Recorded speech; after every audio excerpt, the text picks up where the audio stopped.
So hello everyone, welcome back to the channel. और आज हम लोग डिस्कस करने वाले हैं चैप्टर इलेक्ट्रोस्टैटिक्स के बारे में। देखिए, ये जो मेरा चैप्टर रहने वाला है ये एकदम केवल इसमें मैं आपको विदाउट एनी क्वेश्चंस प्रैक्टिस आपको जो लॉजिकल है यहाँ की, यानी कि जो आपको कॉन्सेप्ट हैं वो मैं आपको समझाऊंगा, जो कि मोस्टली जो रिपीटेड होते हैं हमारे बोर्ड एग्जाम्स में, जेई में और नीट में। और जैसा कि मैंने अब आपको बताया, कोई भी बच्चा अगर बोर्ड एग्जाम्स की तैयारी कर रहा हो या कोई भी कॉम्पिटेटिव एग्जाम्स की तैयारी कर रहा हो, तो उसको बोर्ड एग्जाम्स के क्वेश्चन, जेई के क्वेश्चन और नीट के क्वेश्चन तीनों को साथ लेकर चलना है। क्यों? क्योंकि अब इस टाइम पे अब सारे जो क्वेश्चन है सबका लेवल एक ही जैसा हो गया है। ठीक है, तो ये जो मेरी वीडियो रहने वाली है ये बोर्ड एग्जाम्स के बच्चों के लिए, जेई के बच्चों के लिए और नीट के बच्चों के लिए, और जो भी अलग कॉम्पिटेटिव एग्जामिनेशन की तैयारी कर रहे हैं उनके लिए होने वाली है। ठीक है, इसमें मैं आपको जो जो बताता जा रहा हूँ, यानी कि इन 7 मिनट्स की ड्यूरेशन में, मैं ज़्यादा वीडियो लंबी नहीं करूँगा, इन 7 मिनट्स की ड्यूरेशन में मैं आपको जो जो यहाँ पे जो ये नोट्स में लिखा हुआ है, यानी कि ये जो मैंने खुद बनाए हैं नोट्स, और ये मैं इसी से मैं पढ़ाई भी करता था। ठीक है, हालांकि ये तो मैंने दूसरी कॉपी में ये वही अपने नोट्स लिखे हैं। तो इससे आपको क्या है, आप यही चीज़ों को लिखिए। अगर आपके नोट्स ऑलरेडी बने हैं तो जो ये आपको न्यू पॉइंट्स दिख रहे हैं उसको अपने नोट्स में ऐड ऑन करिए। ठीक है, तो देखिए चैप्टर की स्टार्ट करते हैं। देखिए, चैप्टर इलेक्ट्रोस्टैटिक्स है, उसका जो हमारा पहला टॉपिक है वो रहने वाला है चार्ज के बारे में। चार्ज के बारे में, ठीक है। चार्ज तो आप लोग ने 10th क्लास में भी पढ़ा होगा, तो इसमें मुझे ज़्यादा आपको बताने की ज़रूरत नहीं है। आप इसको एक बस ये चीज़ जानिए कि अगर इलेक्ट्रॉन और प्रोटॉन्स इक्वल होंगे तो वो बॉडी न्यूट्रल होगी। क्या होगी? न्यूट्रल होगी। अगर इलेक्ट्रॉन्स प्रोटॉन्स से ज़्यादा होंगे तो वो बॉडी क्या होगी? Negatively charge. क्या रहेगी? Negatively charge. तो जो यहाँ पे जो चार्ज का जो फॉर्मूला आ जाएगा, यानी जो चार्ज है वो क्यू से हम लोग रिप्रेजेंट करते हैं, तो जो चार्ज का फॉर्मूला हो जाएगा वो माइनस एन ई हो जाएगा। क्या हो जाएगा? Minus n e. क्यों माइनस एन ई? क्योंकि निगेटिव चार्ज इसलिए हो जाएगा क्योंकि ये इलेक्ट्रॉन यहाँ पे ज़्यादा है, यानी एक्सेस में है, तो इस वजह से हम लोग यहाँ पे माइनस एन ई यूज़ करेंगे। अब अगर इलेक्ट्रॉन्स प्रोटॉन से लेस हैं तो जो बॉडी हो जाएगी वो क्या हो जाएगी? Positively charge. क्या हो जाएगी? Positively charge. तो यहाँ पे जो चार्ज का फॉर्मूला आएगा वो क्या हो जाएगा? वो हो जाएगा प्लस एन ई। क्या हो जाएगा? Plus n e. ठीक है, ये चीज़ आप अपने नोट्स में लिखिए। ठीक है, अब चार्ज का हम लोग फॉर्मूला देखते हैं। जो चार्ज होता है इसको क्यू से रिप्रेजेंट करते हैं। क्यू का फॉर्मूला क्या होता है? Plus minus n e which is equals to I T. यानी क्यू के दो फॉर्मूले, एक तो प्लस माइनस एन ई हो गया, एन जो है यहाँ पे एक इंटीजर है, और जो ई है वो इलेक्ट्रॉन का चार्ज है, यानी 1.6 इंटू 10⁻⁻19। और जो ये आई टी होता है, आई टी क्या होता है? जो यहाँ पे आई होता है वो आपका करंट होता है, और टी होता है वो आपकी टाइम होती है। ठीक है, अब क्यू का डायमेंशंस क्या होता है? क्यू जो होता है वो आई टी होता है, आई की डायमेंशन एम्पियर होती है और टाइम की टी होती है, तो यानी ए टी इसकी डायमेंशन हो गई। अब इसकी हम लोग यूनिट्स पे बात करते हैं।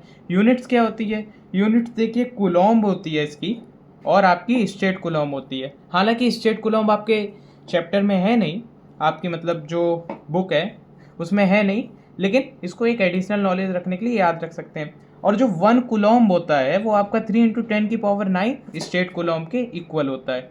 ठीक है, अब देखिए, अब नेक्स्ट जो हमारा टॉपिक आता है वो आता है प्रॉपर्टीज ऑफ चार्ज। क्या? Properties of charge.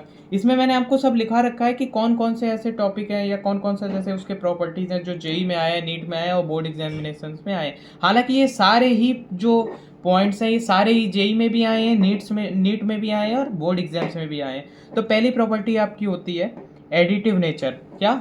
Additive nature. देखिए, चार्ज क्योंकि एक स्केलर क्वांटिटी है तो चार्ज को हम लोग नॉर्मली एल्जेब्रिकली ऐड कर सकते हैं। जैसे 3 कूलॉम्ब प्लस 5 कूलॉम्ब, तो ये हम लोगों का 8 कूलॉम्ब के इक्वल हो जाएगा। ठीक है, तो ये एडिटिव प्रॉपर्टी है। अब ये जो आपका एडिटिव प्रॉपर्टी है ये जेई में आया इस चीज़ का क्वेश्चन। ठीक है, सेकंड पॉइंट देखिए, आप देखिए इसको लिखते भी रहिएगा, मैं आराम से आपको टाइम दे रहा हूँ। देखिए, सेकंड जो आपका प्रॉपर्टी है वो है चार्ज इज इनवेरिएंट। इनवेरिएंट का मतलब है कि जो स्पीड होती है चार्ज उस पर डिपेंड नहीं करता है। जैसे कोई बॉडी है वो 30 मीटर पर सेकंड की स्पीड से चल रही है, ठीक है, किससे? 30 मीटर पर सेकंड, और दूसरी बॉडी है वो 40 मीटर पर सेकंड की स्पीड से चल रही है, और लेट से इसके पास भी 3 कूलॉम्ब का चार्ज है और इसके पास भी 3 कूलॉम्ब का चार्ज है। सो दोनों बॉडी के पास जब वो at the state of motion होंगी तो उनके पास 3 कूलॉम्ब का ही चार्ज रहने वाला है दोनों बॉडी के पास। इसका मतलब है कि ये जो चार्ज होता है ये स्पीड के इन डिपेंडेंट होता है। देखिए ये वाला क्वेश्चन आपका कहाँ आया है, ये आपका नीट में भी आया है और एम्स में भी एक या दो बार ये क्वेश्चन आया है। अब थर्ड पॉइंट देखिए, थर्ड प्रॉपर्टी इसकी, ये तो बहुत ही फेमस प्रॉपर्टी है और लेकिन इससे भी क्वेश्चंस बहुत अच्छा बनता है। देखिए हमारी एससी वर्मा में भी इस क्वेश्चन का डिस्कस है। चार्ज कंजर्वेशन, क्या चार्ज कंजर्वेशन, ये बताता है जो टोटल जो चार्ज होता है वो कंजर्व रहता है, हालांकि टोटल पॉजिटिव या निगेटिव चार्ज रहता है आपका वो चेंज हो सकता है। देखिए ये आपका इंपॉर्टेंट लाइन है, इसको आप लोग लर्न कर लीजिएगा, ठीक है। फोर्थ जो हमारी प्रॉपर्टी है वो क्या बोर्ड एग्जाम्स में आती है, क्वांटाइजेशन ऑफ चार्ज। ये आपका कौन से एक्सपेरिमेंट से आई थी, मिलिकन्स वाइल्ड ड्रॉप एक्सपेरिमेंट से आई थी। इसमें जो मिनिमम चार्ज की जो डिस्कवरी हुई थी वो क्वांटा जिसे हम लोग कहते हैं 1.6 इंटू 10⁻⁻19 हुई थी, और इसी से हमारा Q = plus minus any formula आया, जिसमें n जो होता है वो हमारा क्या होता है, इंटीजर होता है। ध्यान रखिएगा ये इंटीजर होता है, इसमें आपकी होल नंबर जो नेचुरल नंबर है वही वैल्यू आएगी, यानी +-1 2 3 हो सकती है। ये 1/2 नहीं हो सकती, 1/3 नहीं हो सकती, ठीक है। तो गाइस अब जो हमारा यहाँ पे वीडियो है ये बहुत इंपॉर्टेंट है, और ये वाली भी जो है ये भी बोर्ड, जेई और नीट तीनों में आई है, और ये बहुत इंपॉर्टेंट ये प्रॉपर्टी है, और ये आगे बहुत जगह ये डिस्कस होगी, मैग्नेटिज्म में, मैटर में भी।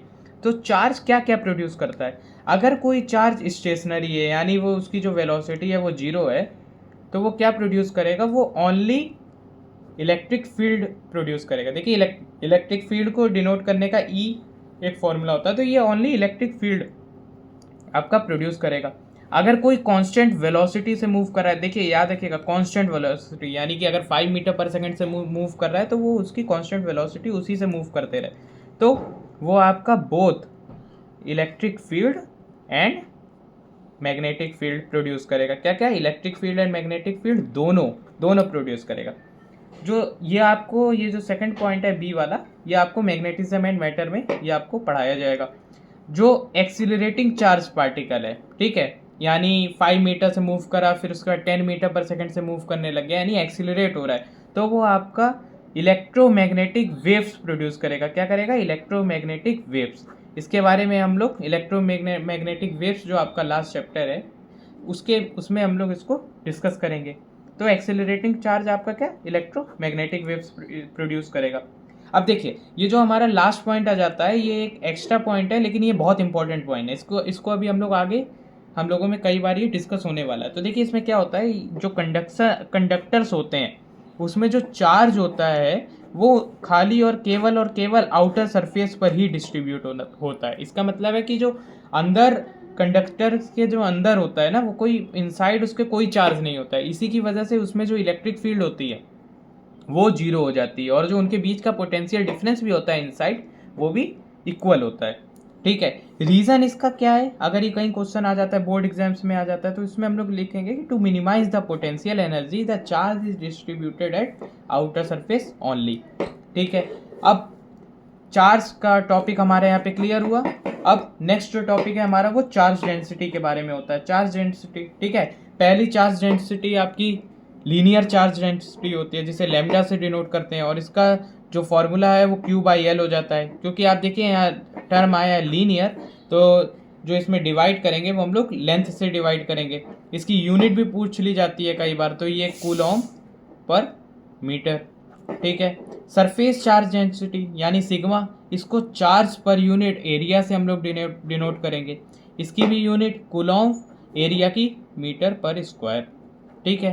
अब वॉल्यूम चार्ज डेंसिटी यानी रो, तो उसको हम लोग चार्ज पर यूनिट वॉल्यूम से रिप्रेजेंट करेंगे, और इसकी भी यूनिट अगर पूछने तो कूलॉम पर मीटर क्यूब, ठीक है। तो ये चीज़ आप अपने नोट्स में ऐड ऑन करिए, एंड नेक्स्ट वीडियो जो हमारी रहने वाली है वो भी इलेक्ट्रोस्टैटिक्स में हम लोग आगे बढ़ेंगे और जल्दी से जल्दी इस चैप्टर को वाइंड अप करेंगे। Thank you.